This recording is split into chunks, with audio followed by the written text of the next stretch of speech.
20 years from now, when you're kind of at the end of your story, how do you want to be remembered? Probably as a bad bitch.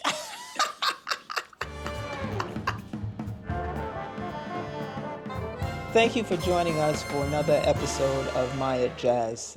Hey, Renee. Hey, can I? Can you, Yes, can you hear? I can hear you a little bit. It broke up a little bit there. Okay. Okay, that's Is better. that a little better? No, that's better. That's much better. I've never been accused of not being heard. Well, let's not ruin that reputation today. Indeed. How are you? I'm well. I'm well, and not only am I well, I am so thrilled to have you here to be talking with you. You have no idea. Thank you.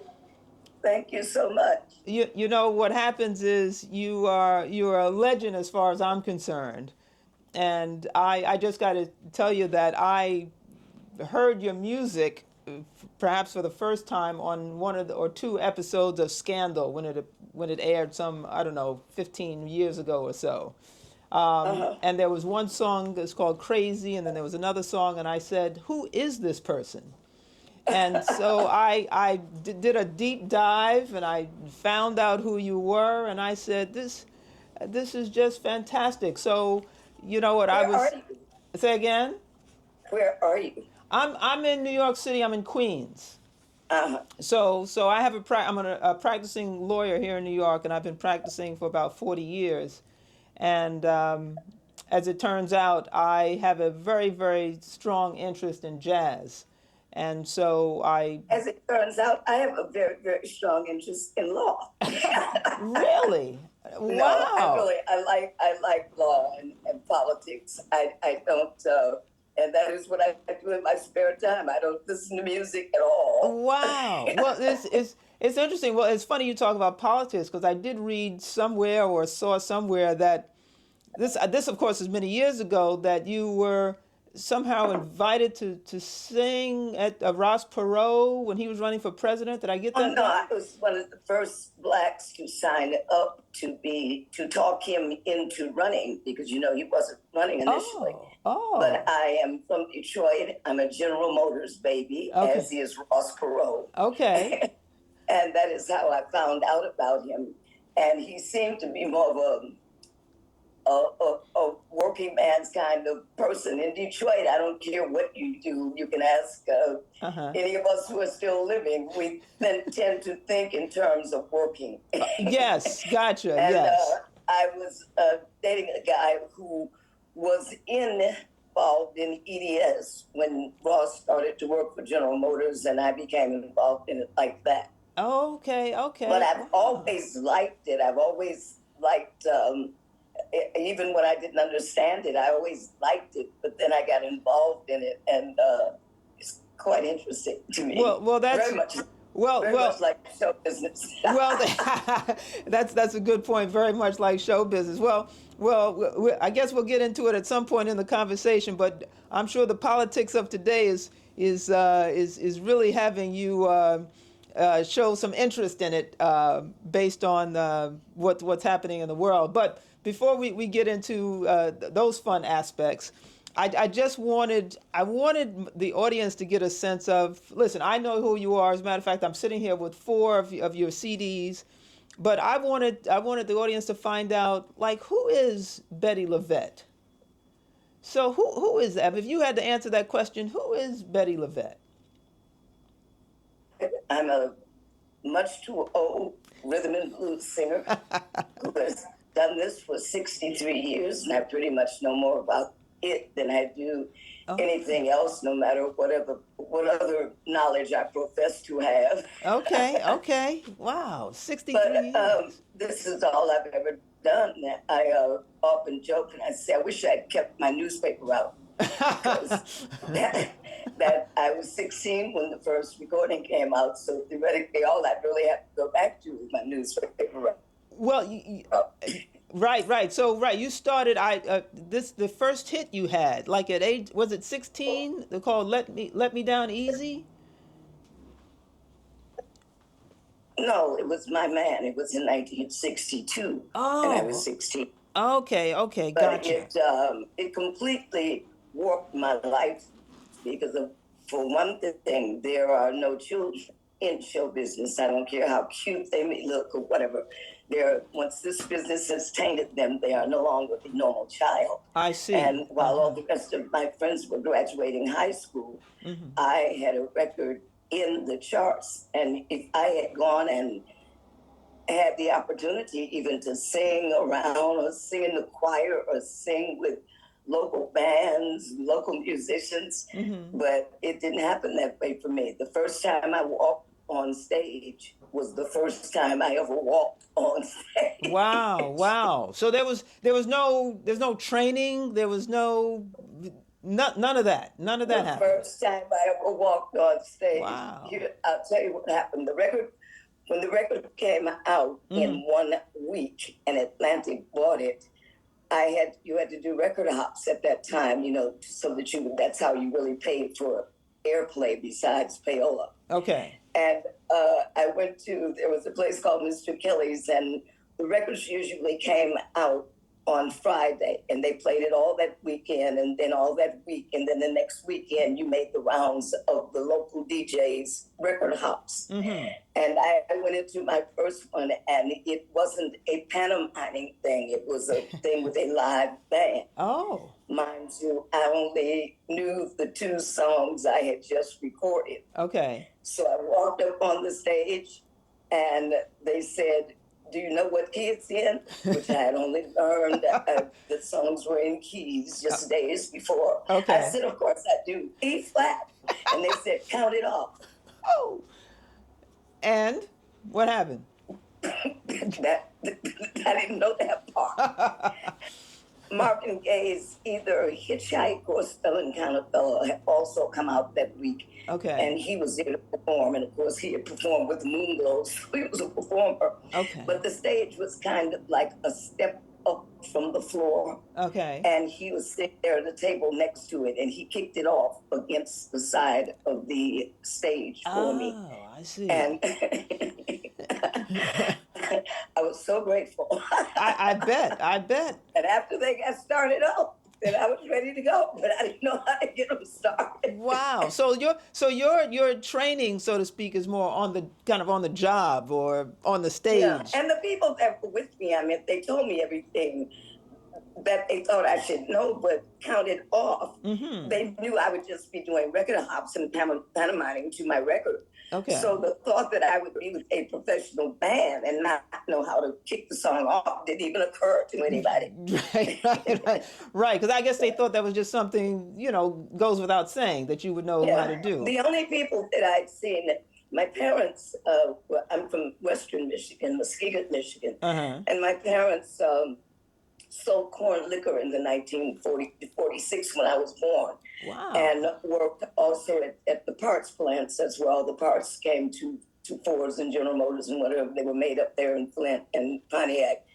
And everyone who was from Louisiana came to settle in that same place. And everybody ran a tab all week. They worked together every day. They drank at my house every evening and paid their tabs on Friday. And it was the same for when gospel singers came to a little town like Muskegon. They didn't have any place to stay or eat. Well, they could stay in rooming houses. Okay. But they had to eat and drink at my house. My mother made fish sandwiches and chicken sandwiches and chili and all the things you learned in Louisiana. Yeah. And so like the Soul Stirrers and the Pilgrim Travelers and the Blind Boys and the Swan Silvertones all came to my house to drink and eat. Wow. And anytime you get singers drunk, they're going to sing. So if you got a bunch of them there together. So wait. How was that? How you got all these, celebrities coming through your house, your living room? How was that? Because you're a teenager at that point, right? No, I'm not. I was 3. You were 3? Yeah, but I had a teenage sister. Oh, okay. And instead of that fool falling in love with Sam Cooke, she fell in love with L.C. Cooke and his brother.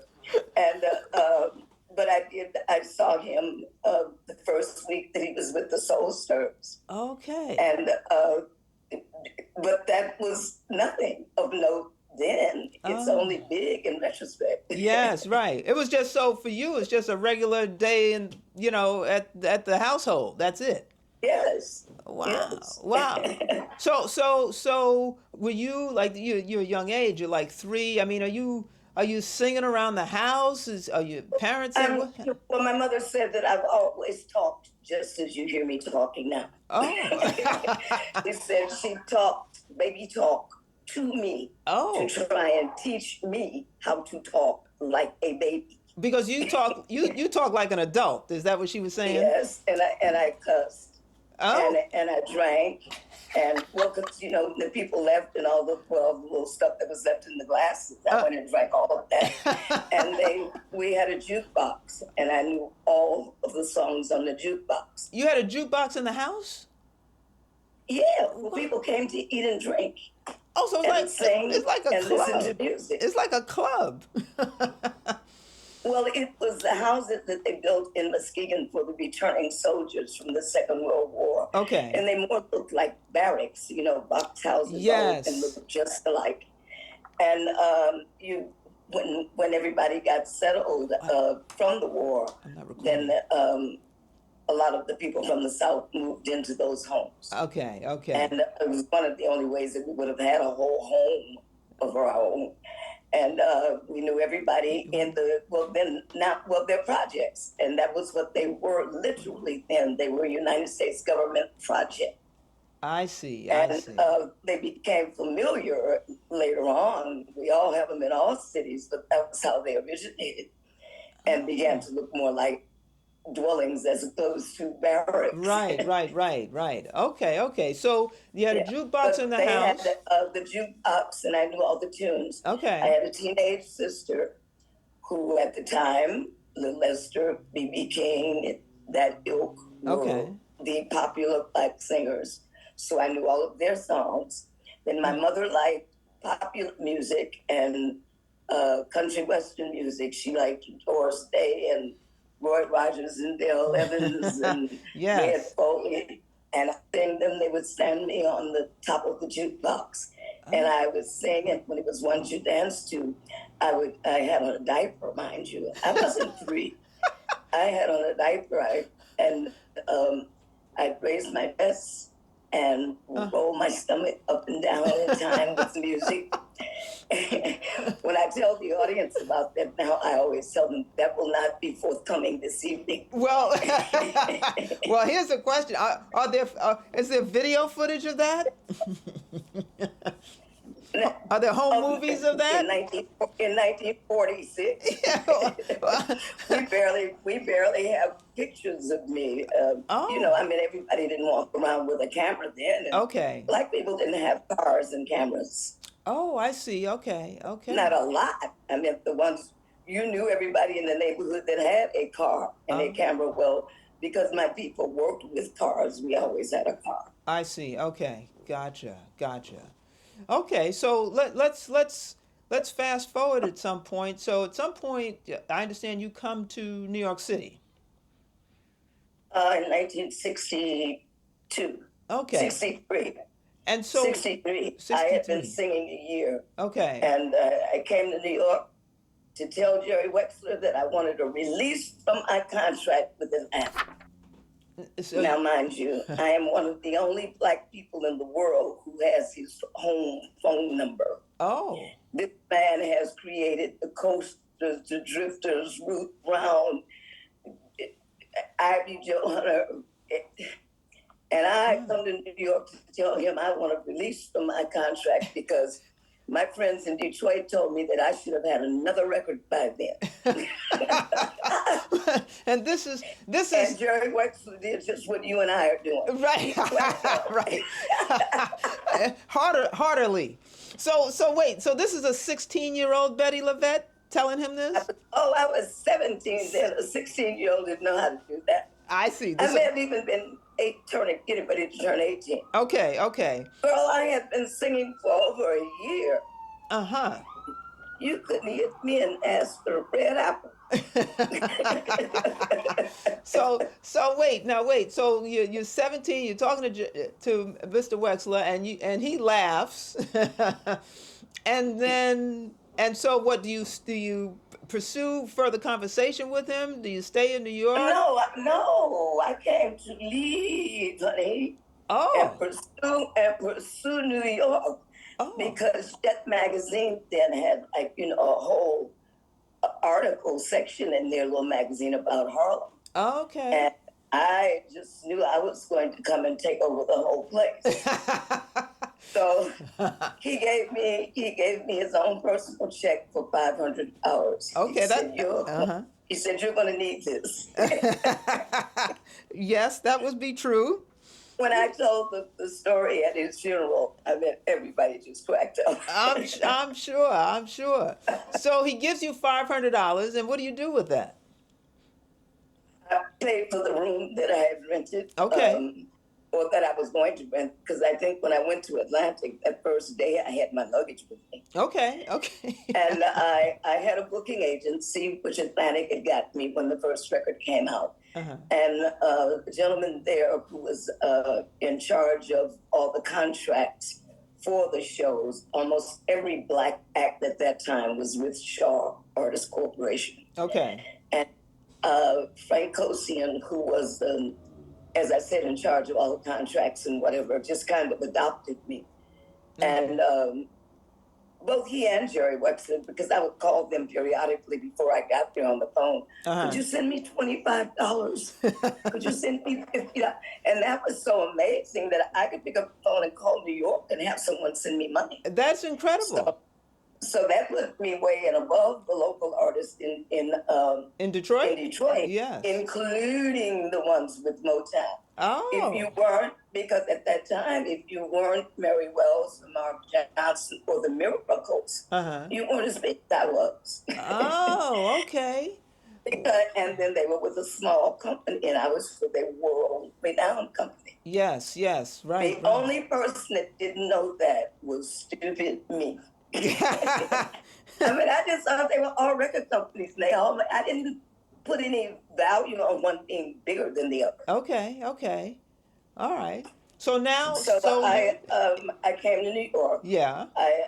Frank Kosian, who booked all the black acts in the country, mm-hmm. took me to see everybody, and he took me to Small's Paradise to see Don Gardner and Dee Ford. Okay. And I sat in with their band and sung a song, and he hired me on the spot. Okay. And I stayed with them for a little while. But I eventually worked at all the places that I wanted to work at, the Apollo, Smalls, the Baby Grand. Uh-huh. I can't even remember the names of the other two now. There were another couple, but I eventually worked at all of them. Then I joined Don Gardner's band, and I stayed with him until Let Me Down Easy. He produced Let Me Down Easy. Got it. Okay. And that was in 1965. Wow. And so from there, how long did you stay in New York? Well, the first time I stayed, well, you always stay in New York until the sugar turns to shit. And then I stayed that first time. That's why when I go on stage now, I always announce this is my 5th career, because everything started nationally. My man came out on Atlantic. It was national. It went to charts. Okay. Then Let Me Down Easy came on. It belonged to Cameo Parkway. It was national. It was huge. And then the next one came. So everyone that started. It turned out to be bad for me that all of them started so big, because I was developing no local following. Oh. So when everything really turned bad and I had to go home to Detroit, no one knew who I was. I got it. You know, the club owners and the club owners in the club I was looking for, I met people in the bigger clubs. Yeah. Knew because they brought in national acts, but I didn't have a record and wasn't, big enough to work in those places. I see. Okay. So you land back in Detroit, right? Mm-hmm. So at that point, let's see, how old are you at that point now when you get back to Detroit? Maybe 21. Okay. All right. Or 22. All right, Jim Lewis, the man to whom my book is dedicated, and the man who made the woman you see before you today. So the woman and the artist. Tell me about And, him, Jim Lewis. Tell me about him. I'm sorry. No, I was saying, tell me. You said Jim Lewis made you who you are I didn't today. hear. So, The assistant to the president of Local 5, the musicians union in Detroit. oh, And he knew every musician, every club owner, everything. okay. He was his finger was on the pulse of music in Detroit. You didn't come and not go through him. Okay. And he made sure that I met everybody, and everybody knew that I existed. Excellent. And that went on until 69 when I did. 1969 when you did what? From 67, 68, 69, 70, Okay. 71. Okay. Okay. All right. So you're still out there. You're still out there, essentially gigging. So now you're gigging locally in Detroit at that point. Regionally. Regionally. Okay. Yeah, but then another record pops up. He made a woman out of me, and that takes me to Nashville. Okay. And I go all over the country with that again, and then I come back to Detroit. But I was coming back to Jim, and I could work, and I did again till 19. Oh, I really can't get all these years. Yeah. Together. Yeah, so I wouldn't, right, so you probably don't remember a whole bunch of years, but so at this point, Give me bubbling brown sugar, and no, wait, I want to make sure I hear that the audience hears that. So you were in Bubbling Brown Sugar. yes, he made me go and audition for it because this is the era. This is a play about the era he's come from. Okay. A play about the people he wanted me to be. And I told him one night, I told him, oh, Sarah Vaughan can't sing. You just want me to sound like her because she's old like you. He put me out of the car on the freeway. Did he? What? What? Well, it was in Detroit, so everybody there knew me. So I just got the next car that came. But he saw all this in me, and I did not know that it was there. Okay. He got me, put me a band together, the Fun Company, and we rehearsed every day from 11 to 11. Wow. And then we had all the gigs because he was in control of all the gigs. Yes, right. Wow. Yeah. All right, so now you're getting some fanfare regionally, right? I'm sorry. I said now you're getting some fanfare regionally at that point, right? Yeah. Okay. It's all kinds. It's always been a mishmash. It's always been like a bunch of people that knew me in Tulsa and none that knew me in Pontiac. Okay. So, Gotcha. Okay. All right. So now, so at some point you're still moving around and you're still performing. So where are you now in the career? Because now you're what, mid to late 20s, early 30s? Where are you now? Oh, by the time of Bubbling Brown Sugar, I guess I was 30. Okay, got it. And that was a great show, Bubbling Brown Sugar. So It was. Yeah. And Honey Coles taught me to tap dance for the part. They put me in the lead role. I've never been on a theater stage before in my life. All I could do was sing. I had only sung in nightclubs. Okay. And regular singing, as I call it. Yes. But they, when Vivian Reed left the role of Sweet Georgia Brown, they couldn't find anyone else who could sing loud and who could dance. And I told him, the producer said, "Can you dance?" I said, "Well, of course I can dance. I'm black." He said, "Can you tap dance?" I said, I'm not that black. That's funny. But Honey Coles taught me the tap and the songs. Jim had taught me and made me rehearse songs he made me rehearse that he had to lock me in rooms to make me learn. Okay. God Okay. Bless the Child and Sweet Georgia Brown, and I got to write to sing the blues. Yes.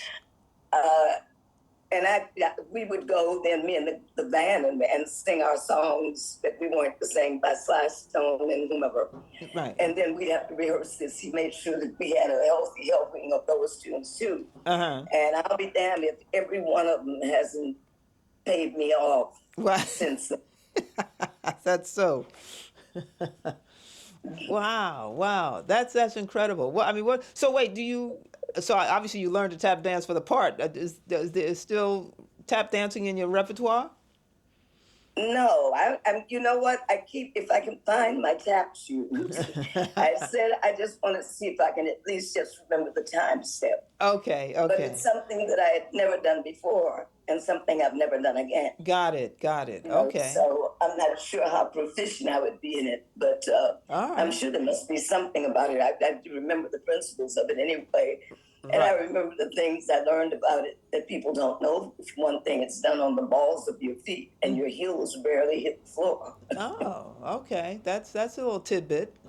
That's a tidbit. Okay, so after Bubbling Brown Sugar, so now where are you? Are you still performing? After three companies of Bubbling Brown Sugar, Oh, wonderful. I did it for about 6 years. Oh, great. I did it with Cab Calloway as well. Really? Well, And well, that was just a complete.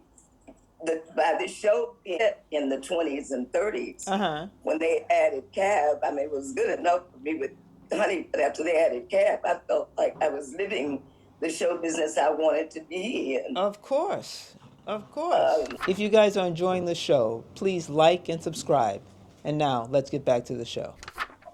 So walking out there in silver taps and a white tuxedo and white top hat with him every evening was, Wow. I think, the most fun I've ever had in my life in show business. Well, that is just, I can get a visual when you describe it. I mean, I can envision you. So how was that working with Cab Calloway?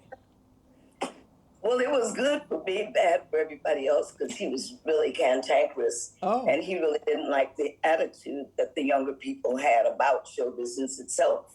But I was always pretending that I was in 1940 or something. So he liked the fact that I wore makeup every day and whatever. So I rode with him. We were doing a road show. It was strictly on the road then. And I would ride with him every day. It was more so that I could jump out of the car and go put his bets in at the OTB machine. But I was riding the Cab Calloway, and I loved it. And his wife and he became great friends of mine. And when my granddaughter was born, as a nickname, I call her Nuffy. That's what he called his wife. Oh, that's endearing. That's very nice. That's very nice. So now, okay, and this is my word, not yours necessarily. So now you are a star in Bubbling Brown Sugar, and you're doing that for 6 years. So does that? And then I stayed here in New York for a while, because I was in a theater mode. Okay, yes. So I was like auditioning and taking dance classes and carrying a little bag with me up and down Broadway all day long with heels in it. I got truly into the theater life. Yes. But I say, no, nightclub singers do more than they do. And I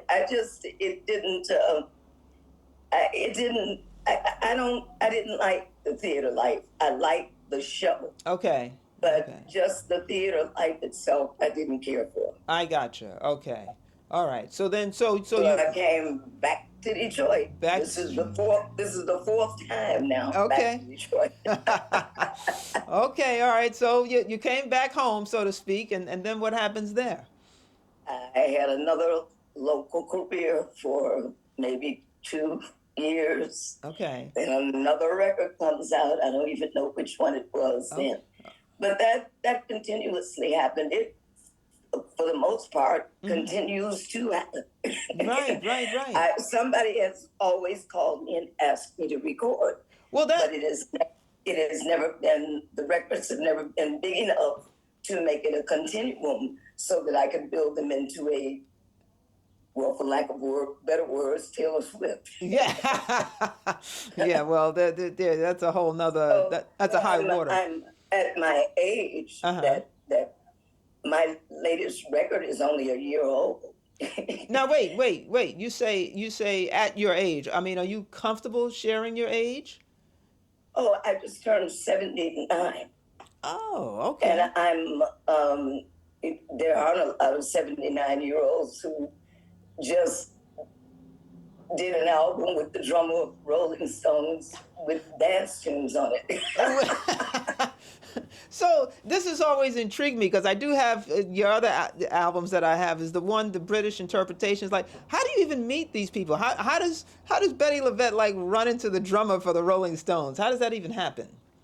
Well, Steve is he is somebody put us together for the Bob Dylan album. Okay. But he is a journeyman musician, and you could run into him in a nightclub. Okay. Or whatever. It's just that I didn't know him and didn't really know about him. Uh-huh. I follow politicians. I really don't follow musicians. So when they wanted me, a girlfriend, Carol Friedman, Yeah. had this dream of me doing a Bob Dylan album. I was like, great. I'm already not doing anything. Now you want me to do a Bob Dylan album. Okay. I said, you find somebody to pay for it and I'll do it. And I left it like that. I was through with it. She found Universal Records who signed me. You know, that's the biggest record company in the world. Yes, yes. And the deal was that Steve Jordan produced the album. I'm like, who is Steve Jordan? Wow. And then when I came to know who he is and to know about his playing, and I'm about 10 years older than him, but our careers have taken the same route through the same people, although he was always making more money than I was. You know, he was like on Saturday Night Live and David Letterman for years. Okay. So he's always worked. Gotcha. Okay. But he and I just became absolute thick as thieves. He knows my thoughts. He knows how I want to do whatever. I can anticipate what he's going to play. These 3 albums that we've done together, I'm extremely proud of. Wow. Well, that's a very nice working relationship because it's almost like you've got a mind reader there. That Yeah, and it's the first Black producer I've had since the first record. Now, is that by choice or that's just kind of by No, happenstance? that's just what happened. I have never called anyone and asked them to record me in my life. Really? So wait, you mean these albums It's I have? been a friend did this one I was telling you about at Universal. Yeah. The things that happened before that, this 5th career, which started 20 years ago, in which I will have 8 Grammy nominations. Oh, wow. With 3 or 4 different companies, but each one of them was initiated by a friend. Wow. A friend called me from here in New York, and that set up the first thing with Dennis Walker, who is a producer for Robert Cray. And that was I call that the Coming Up Out of the Crypt album, because I hadn't had an album for about 5 or 6 years. I see. And got me a record deal, and that came out. That zoomed around.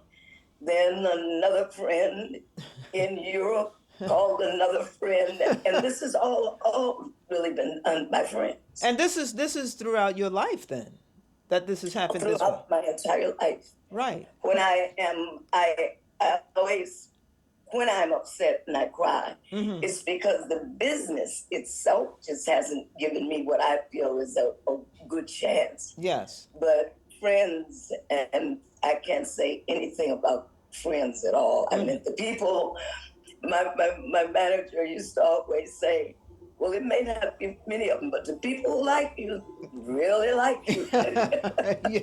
Yes. Well, I also understand that you're really good friends with Bonnie Raitt. Yes, she, a friend. Yes. Called from California, and he said, I'm going to have a birthday party. He lived in Mill Valley, California, John Goddard. Uh-huh. And he owned a really famous record company out there. Not a record company, but a record store. People come from all over the world because he has all of these old legendary records. Okay. And he called me and he said, he sounded very timid. Mm-hmm. He and I are great friends now, but he said, I've been a fan of yours for many years. Mm-hmm. And he said, if you will come out here and sing at my birthday party, he said, I can't pay you much. Uh-huh. He said, but I can get you out here and put you up in a hotel. Mm-hmm. And I can have everyone you ever wanted to meet at the party. Wow. Wow. So Wow. So you show up at a birthday party. My band, he brought me and my band out there. Uh-huh. And the dressing room was in the basement. And I'm really nervous anyway. Okay. And they kept coming down the steps. Huey Lewis just came in. I said, okay.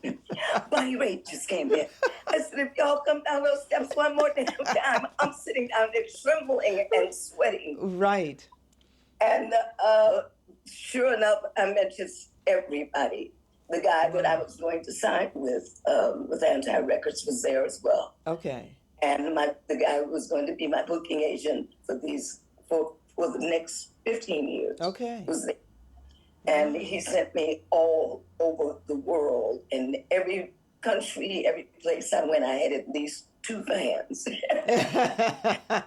But the stuff that was happening in these last 20 years, I got a chance to meet them and they got a chance to meet me. Some of them, I was signing copies of my man that were the same age as me. Yes. Right, right. Well, it sounds like you're having the time of your life now. Well, no, that's not true. No, it's not. I don't know anyone. That is so funny to me. I was just telling my cousin, who is my best friend, who is 2 years younger than me.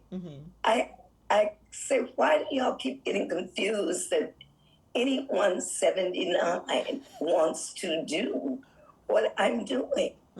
I have to do is still at call. Okay. I had hoped that by now I would be living kind of the Ray Charles life, where I work maybe 5 times a year for a whole gang of money all over the world. I see. Instead of 5 times a week all over the world in 1 week. Got it. Right, because I'm grateful. Yes. But I'm not happy. Right. Well. Listen, your manager told me you just came off the road, so I can appreciate. And I had to sleep 2 days. Oh. Wow. But I'm so grateful. My grandson is now my road manager. Oh. And every time I stick my hand out behind me, I hear, "I got you, Grandma." Oh. And that does, it almost break down every time I hear it. Yes, absolutely. Now, wait, is your grandson, is he into music as well, or? No, my grandson came here looking for a job, maybe, it's been 10 years ago now. Okay. And I knew the people at the city winery, Michael Dora. Yes. And in that time, they gave him a job. He's now a professional bartender. He's gone to college at Napa Valley to study wine, and he has become a sommelier. Oh, very nice. And he has now just gotten his first batch of grapes in. He is now a winemaker. Wow. Well, congratulations to him. Wow. Fabulous. That's fabulous. So, all right. So you said that at this age, you thought maybe you should be kicking your heels up, at least resting somewhere. But well, I didn't. I'm not resting. I always want to sing. I want to sing until I die. Okay. But I'm too old to hustle. Got it. Okay. I'm Okay. entirely too old to have to hustle. Right. And it just hasn't. The industry, for some reason, just will not let me in, even though they rally around me. I've been inducted into the Blues Hall of Fame. Yes, I saw that. The Rhythm and Blues Hall of Fame. And you've been nominated for Grammy. You've been nominated for Grammy. The Americana Society. But no, I started to say you've also been nominated for Grammy Awards, yes? 8 of them. Yeah. So the industry, as you say, the industry won't let you in. But All of that has to happen on a continuum for it to do what I want it to do. I see. What it'll do now is just, I know that I will always be able to work, but I don't want to always work. Right. But I know I'm grateful that I will always be able to work. Yes.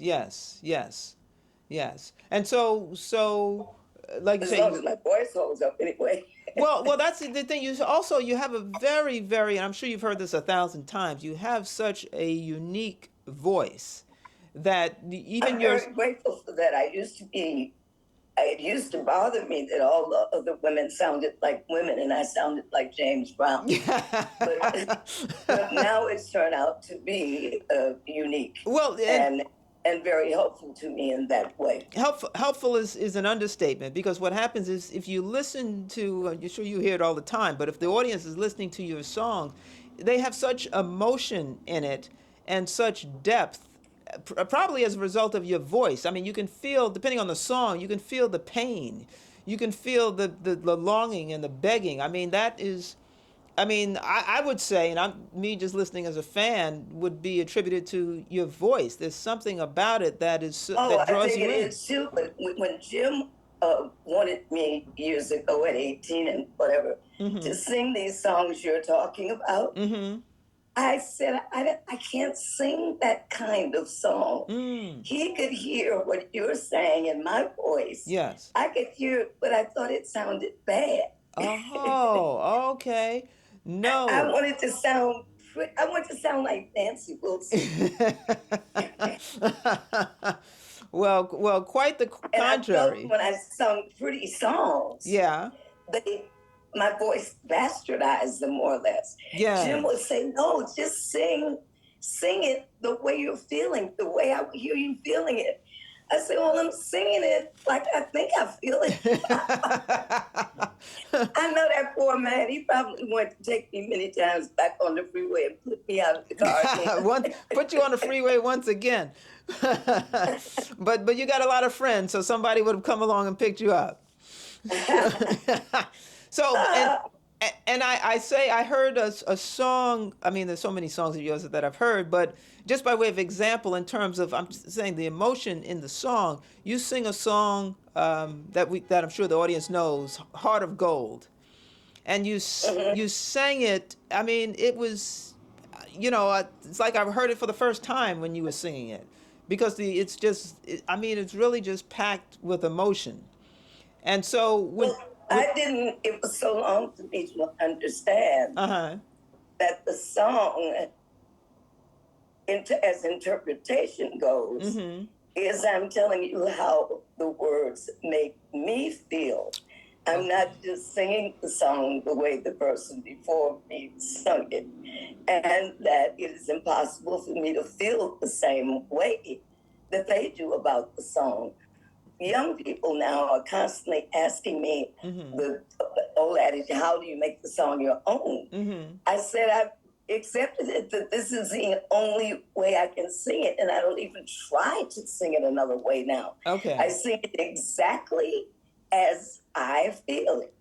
Well, exactly as I feel it. You have to learn the song to do that. Okay. If you're going to follow the other person, then all you have to do is follow them. But if you're going to sing it exactly as you feel it, it's like an argument. No one argues with the same vehemence or emotion or cusses the same way. That's right. It's emotional movement for me. And when I'm singing it, I'm telling you how I felt about that song, not how Neil Young felt about it. Okay. Well, then that actually makes sense because, well, to me now, because in the album that you did with the interpretations of the British rock songbook, it's your interpretation. Absolutely. Yes. I had the gentleman who wrote Nights in White Satin. Nights in White Satin, another song, fantastic, that you did. Fantastic. Did you read what he said about it? Yes, that he heard it for the first time. He was like age 63 or 64. I was so stunned, and I said, I can't understand why people don't. That's how I felt about it. He felt that way about it, apparently. Yes. But he just could not sing it that way because he was singing it, for one thing. if it hurts, hollers. If it's sad, moan. Or Yes, yes. I could never sing a song exactly like someone else, and I used to think that was horrible because I couldn't sing a song just like the people that everybody liked sung it. Right, right. And you know what? And because the same gentleman you're talking about, Justin, his last name escapes me, who wrote Nights in White Satin, he said his listening to you sing it brought him to tears. He said because what happens is he was 19 when he wrote that song. He was now at that point a 63-year-old man, 64-year-old man. He's hearing you sing it, and it brings him to tears because That's what happened to Pete Townsend too at the Kennedy Center. yes, He was crying, and I said, but I don't know, I didn't cry before because that's the way it made me feel. yeah. I saw your performance there at the Kennedy Center, and right, yeah. I mean, I'm watching Pete Townsend's reaction. It was almost like he was speechless, and I think Barbara Streisand was up there as well. Everybody knows that I have well, sort of bad attitude anyway. So I'll tell you a week what I call that night. Yes. I this was like in the I guess maybe 4 years into this fifth career that was working. I mean, it was rolling the first time. Okay. And I hadn't seen Aretha in maybe 15 years. And she was sitting right in front of me. Aretha Franklin. I had never met Beyonce. Okay. And she was sitting to my right. Mm-hmm. And I had always wanted to sing like Barbara Streisand. And she was sitting up in the balcony. Okay. I called it my Three Stooges slap. Now, what does that mean? What did you do? Have you ever seen the Three Stooges slap? I sure have. Yes, I have. That's all three of them at one time. That's right. That's right. Well, that was my Three Stooges slap. I see. Aretha's mouth was open. Uh-huh. Beyonce was saying, "What's her name?" I could see her. And Barbara Streisand looked at Pete Townsend and said, "Did you write that?" Yes, So that was. I mean, and it was something. I meant to have watched these ladies. At that point, I had been watching them for over 20 years, and I still was doing nothing. Got it. And of course, I hadn't been watching Beyonce for 20 years, but I'd been watching Barbara Streisand and Aretha. And when I was home, of course, watching her even closer. Mm-hmm. Yep. But it was such a satisfying moment. I mean, it was like satisfying all the way down in my shoes and everywhere. It was just good. Yeah. I get it. Even when you said good, I got goosebumps just listening to that. So because I mean, I watched that performance, like I said, and it was just, I mean, I think the crowd gave you they did give you a standing ovation, and it was, you just blew everybody away. It was like, who is this person? And so now I'm going to segue into, you performed at Barack Obama's first inaugural with Bon Jovi. Now, did Barack Obama like call you up and say, "Betty, I want you to perform," or this was more friends of a friend? No, this was friend again. Okay. The gentleman who produced the Kennedy Center Honors produced that show. Okay. All right. So now, I mean, at that point, you millions Michael of Stevens. I'm sorry? Michael Stevens. Michael Stevens, okay. I mean, at that point, you're singing in front of millions of people with, with Bon Jovi. I mean, tell me about that experience. It had to be mind-blowing. Oh, the only thing that was most mind-blowing was that Barack Obama was standing there being the first Black president of the United States, and that was mind-blowing. And the song, I could sing in my sleep, and while I love Bon Jovi, I didn't feel threatened at all. Uh-huh. So what was on my mind is that I am standing with the first Black president ever, and 800 million people are seeing it. And that was really all that was on my mind. That is fantastic. And just so for the audience to know, what was the song that you sang? The change is gonna come. Yes, yes. Wow, that's powerful.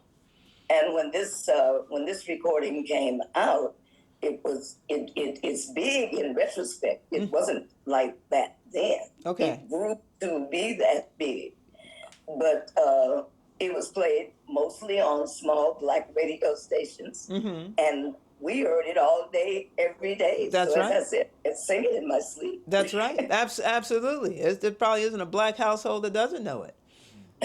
That is fantastic. So I mean, you know, the accolades, you know, from my perspective, keep coming. Your Grammy nominations, presidential inaugurals, Kennedy Center, and it's like if somebody wanted to see you, like next, like where could they go to see you?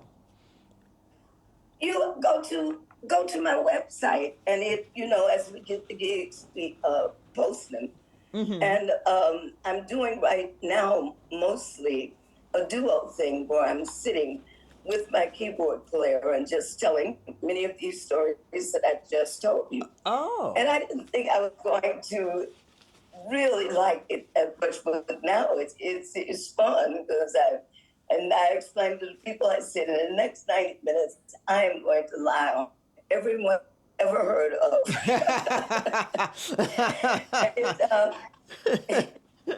Well, it's become fun. I've just finished doing a little short tour with a young lady whose name is Madeline Peru, and she and I have been doing kind of a similar thing. She just has a small group with her. Okay. But I just joined. I just did my segment, and then she came on. I see. And I haven't met in a very long time.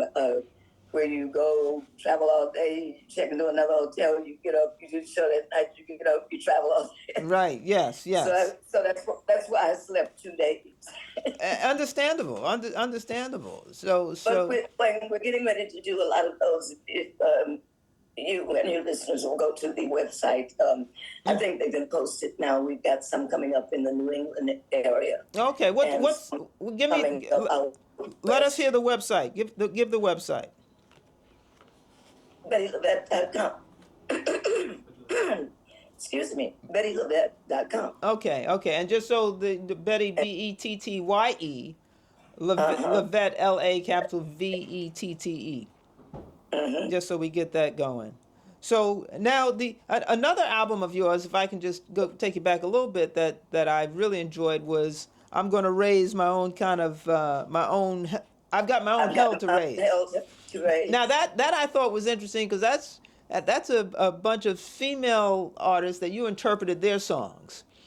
Yes. Now, did you choose those songs, or? I choose all of my songs. Okay. It's like you just told me how close you felt to them when I sung them. Yes. Nobody could choose anything, a man or a song, and give it to me and make me feel the way that I feel in choosing them. So I choose the songs for different reasons because different things appeal to me about songs. Okay. And this most recent album that I have out, all the songs were written by one person.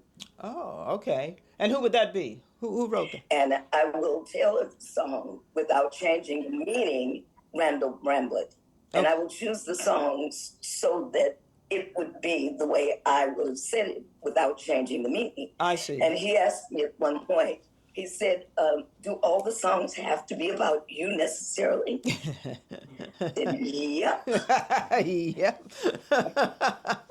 Doing the ones, but most of the young ladies who wrote the songs on I've Got My Own Hell to Raise, I've met, and they appreciated what I did with the songs, from Dolly Parton to Bonnie Raitt. Yes. And I see there's Joan Arbitrating on there and Sinead O'Connor. I mean, it's just a wealth of talent in terms of the writers there. It's just wonderful. Now, speaking of writing, you wrote a book at some point. and A Woman Like Me. And so Yeah. I attempted to get this book, but I got to tell you, as I was telling your manager, it is out of print. So I've been, scrounging around. I got to check on eBay. I've looked at the Strand, but I was intrigued by the book because of the first sentence in the book, and it talks about something about a pimp or something holding you by your ankles, dangling from a window. That's why it's the first line in the book. So when I was in New York, right after Let Me Down Easy. Okay. I was talking about the sugar turning to shit. Okay. So right after Let Me Down Easy, that was the shit that happened. Okay, I this see. guy that I'm talking about stay in any unhappy situation. When I hear him saying, "Oh, I want to leave him, but I love him so much." Oh, I can love you when you're old and gray, but I do not have to be with you. Yes, gotcha.